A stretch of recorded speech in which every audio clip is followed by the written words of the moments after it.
कराची में निजी एयरलाइन की तैयारी में दोबारा फनी खराबी पैदा हो गई है। परवाज को शाम 4 बजे रवाना होना था, ताहम मुसाफिरों को 7 घंटे तक ख्वार कराने के बाद परवाज मनसूख कर दी गई है। मुसाफिर कराची एयरपोर्ट पर सरापा एहतजाज हैं। इंतजामिया के खिलाफ शदीद नारेबाजी की जा रही है। तफसीलात जानेंगे हम अपने नुमाइंदे इरशाद संजरानी से। जी इरशाद, बताइएगा।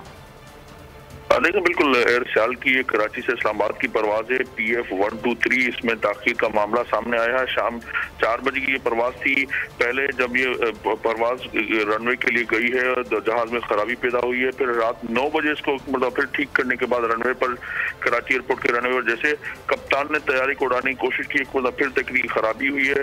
तो इस खराबी के बाद अब इस परवाज को जो है CEO जो है तारिक अमीन के मुताबिक परवाज को कैंसिल कर दिया गया है। लेकिन कराची एयरपोर्ट और जहाज में मौजूद जो मुसाफिरों ने शदीद एहतजाज की परवाज के जो इंतजामिया है उसके खिलाफ जो है वो एहतजाज किया है।